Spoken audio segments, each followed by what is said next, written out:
हाय, मैं हूं निराली। मैं एक न्यूट्रिशनिस्ट हूं और ये मेरा चैनल है। यहाँ पे हम बहुत सारी हेल्दी रेसिपीज और इंटरेस्टिंग न्यूट्रिशन इंफॉर्मेशन शेयर करते हैं।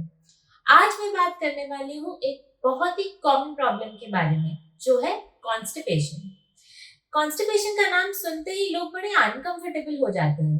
किसी को इसके बारे में बात करना अच्छा नहीं लगता, लेकिन ये इतनी कॉमन है कि सर्दी जुकाम के बाद होने वाली सेकंड कॉमन कंप्लेंट जो लोग अक्सर करते हैं वो है कॉन्स्टिपेशन। इंडिया में लगभग 22% अडल्ट पॉपुलेशन रोज ही कॉन्स्टिपेशन फेस करते हैं। तो अगर ये इतनी कॉमन है तो इसके बारे में जानना तो बहुत जरूरी है। तो आज मैं बात करने वाली हूँ कुछ ऐसे कॉजेस के बारे में जिसकी वजह से आपको कॉन्स्टिपेशन हो सकती है। तो चलिए जानते हैं इनके बारे में। तो पहले मैं बात करूंगी कि कॉन्स्टिपेशन किसे कहते हैं, या साइंटिफिक टर्म्स में हम कब मानते हैं कि आप कॉन्स्टिपेटेड हो। तो अगर आपको ये तीनों में से कोई भी सिम्टम्स है तो आप कह सकते हो आपको कॉन्स्टिपेशन है। सिम्टम नंबर 1, अगर आपके स्टूल्स बहुत ड्राई और हार्ड हो जाते हैं जिसके कारण आपको स्टूल पास करने में दिक्कत होती है। नंबर 2, अगर आप रोज ही बाथरूम जाते हैं बट फिर भी आपको लगता है कि पेट अच्छे से साफ नहीं हुआ। और सिम्टम नंबर 3, अगर आप हफ्ते में 3 से कम बार बाथरूम जाते हैं या आपकी बावल मूवमेंट्स हफ्ते में 3 से कम बार है तो भी आप कह सकते हैं कि आपको कॉन्स्टिपेशन है। तो अगर आप किसी भी ये सिम्टम से आइडेंटिफाई करते हैं तो आपको कॉन्स्टिपेशन हो सकती है। बट यहाँ पे मैं और एक चीज हाईलाइट करना चाहूंगी कि हर किसी की बावल मूवमेंट्स अलग होती है और आपके लिए क्या नॉर्मल है ये आपको आइडेंटिफाई करना है। चलिए अब जानते हैं कि ऐसे कौन से कारण हो सकते हैं जो आपकी कॉन्स्टिपेशन के लिए रिस्पॉन्सिबल है। कॉन्स्टिपेशन होने के कारण को हम 3 कैटेगरीज में डिवाइड कर सकते हैं। नंबर 1 है डाइटरी, यानी कि आपकी खान पान की आदत से रिलेटेड। नंबर 2 इज लाइफस्टाइल और नंबर 3 इज मेडिकल, यानी कि अगर आपको कोई बीमारी या कोई दवाई खाने की वजह से कॉन्स्टिपेशन हो रहा है। बट बिफोर हम डाइटरी कॉजेस की बात करें, मैं आपको ये जरूर समझाना चाहूंगी कि हमारे शरीर में स्टूल बनता कैसे है। तो जब भी हम खाना खाते हैं वो खाना हमारे पेट में डाइजेस्ट हो जाता है और फिर हमारा पेट ये खाने को स्मॉल इंटेस्टाइन की ओर भेज देता है। जब ये खाना स्मॉल इंटेस्टाइन में पहुंचता है तब ये काफी लिक्विड ही होता है और हमारे स्मॉल इंटेस्टाइन का काम ये है कि वो उस लिक्विड खाने में से न्यूट्रिएंट्स को अब्सॉर्ब कर ले। जब न्यूट्रिएंट्स अब्सॉर्ब हो जाते हैं तब स्मॉल इंटेस्टाइन यही खाने को भेज देता है लार्ज इंटेस्टाइन की ओर। लार्ज इंटेस्टाइन का काम ये होता है कि वो इस लिक्विडी खाने को और हार्ड कर दे, इसमें से पानी अब्सॉर्ब करके। तो जब हमारा लार्ज इंटेस्टाइन इसमें से पानी अब्सॉर्ब कर लेता है तो ये थोड़ा सा हार्ड हो जाता है जिसे हम स्टूल के फॉर्म में पास करते हैं। तो अगर आपके डाइट में आप बहुत ही कम पानी पी रहे हैं या आप बहुत ही कम फाइबर खा रहे हैं या फिर बहुत ज्यादा फाइबर खा रहे हैं तो भी आपके साथ ये हो सकता है कि आपके स्टूल्स बहुत हार्ड हो जाए, ड्राई हो जाए और इसे पास करने में दिक्कत हो, जिसकी वजह से आपको कॉन्स्टिपेशन महसूस होगा। इसके अलावा अगर आपके खाने की क्वांटिटीज बहुत कम है या फिर आपके डाइट में फैट की मात्रा बहुत कम है तो भी आपको कॉन्स्टिपेशन हो सकता है। तो ये थे कुछ डाइटरी कॉजेस। अब देखते हैं ऐसी कौन सी लाइफस्टाइल हैबिट्स है जिसकी वजह से आपको कॉन्स्टिपेशन हो सकता है।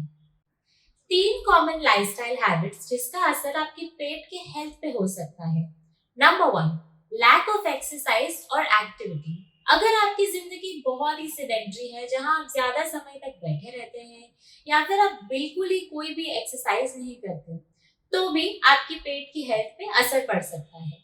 Number 2, stress.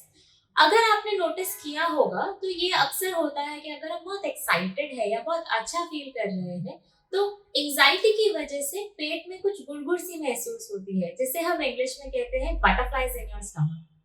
अगर किसी अच्छे इमोशन को एक्सपीरियंस करने की वजह से आपके पेट में ये हो सकता है तो इमेजिन कीजिए कि किसी नेगेटिव इमोशन या स्ट्रेस के कारण भी तो आपके पेट पे असर पड़ सकता है।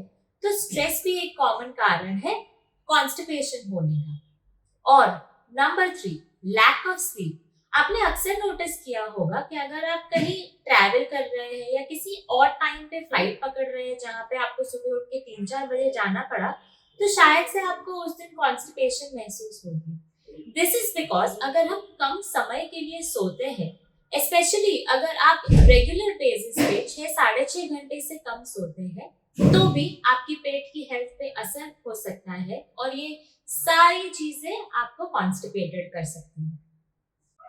लास्टली मैं बात करना चाहूंगी ऐसी कुछ दवाइयों और बीमारियों के बारे में जिसकी वजह से भी कॉन्स्टिपेशन हो सकता है।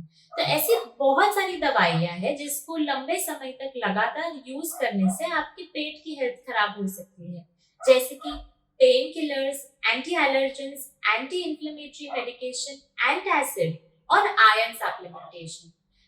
काफी बार ये सारी मेडिसिन या सप्लीमेंट्स यूज करने पे लोग कॉन्स्टिपेटेड महसूस करते हैं। और एक चीज जो मैंने मेरे क्लाइंट्स ने बहुत ही देखी है वो है over use of laxatives. Now laxatives वो दवाइयां होती है जो आपको पेट साफ करने में मदद करती है। काफी बार अगर लोग कॉन्स्टिपेटेड महसूस करते हैं तो रोज लैक्सेटिव्स लेते हैं।